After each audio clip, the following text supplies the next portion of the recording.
Okay, so for the test, and it's just on chapter 5, so remember this wasn't a super long chapter, but things you're going to want to know. You're going to want to know how to find things like range, mean, median, and mode. And you're going to want to know the difference between these two things. Now, they're all measures of central tendency, but they're all different things. And of course, knowing the difference between them will help you be able to find them. You'll also want to know how to find variance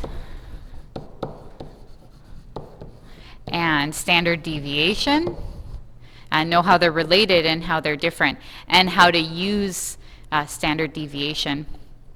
You're going to want to look at section 5.2, which we didn't spend a lot of time on, but go check it out. So the frequency tables, okay, so you want to know the types, which was in our quiz.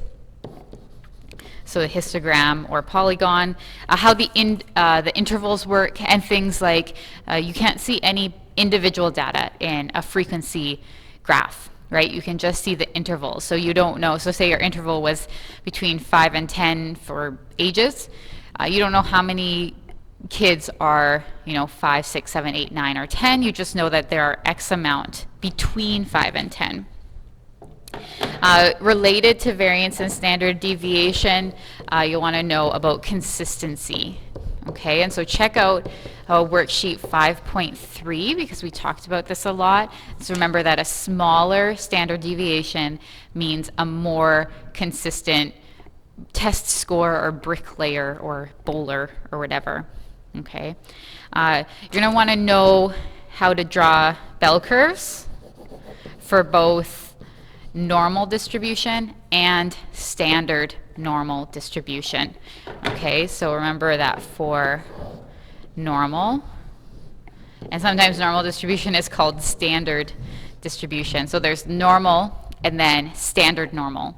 So here you'd have mu and mu plus theta and mu plus sigma, and mu plus 3 sigma. And then you can go the other way. And remember that this is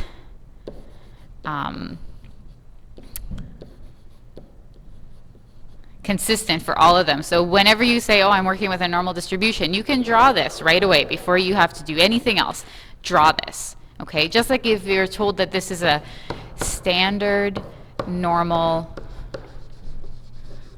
distribution, you want those two things together. And if those two things are together, then you know that you have mu and 1, 2, 3, and -1, -2, -3.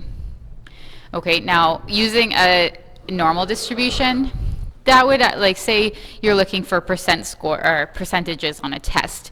This would be able to tell you how many people get, say 85% or less or more.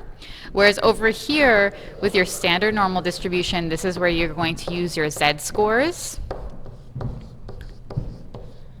Okay, and this is going to let you find out how many people to the left. Or you can do the difference between them to find in between or to the right. Okay, so when you have something like this, okay, you should be able to find mu. Say if you're given what mu minus 2 and mu plus 2 sigma are, you should be able to find mu by finding the average between them. And then you can also find standard deviation as long as you have some of those values. So when you see graphs like this, don't panic. Just write out what you know, and you should be able to break it down. You'll always be given enough information to find what you need. And then, of course, related to Z-scores, make sure you can use that Z table, and make sure you can go both ways. So from a Z-score to a percent, and from a percent to a Z-score. Okay? So if you go from a Z-score to a percent, you start on the outside, the row and the column. So you start up at the top, and then you trace it down to find your spot. Okay? If you start with a percent, you find your value in here and then trace it back up and over. Okay, so again, email me if you have any questions. Just make sure that you go through those textbook questions, read through your notes again, and get that chapter review done. Also, do the bonus quiz, and you guys should be fine. So I'll see you Tuesday morning or Monday afternoon if you need any help. And again, please email me, and have a great weekend and enjoy all the beautiful weather we're going to get.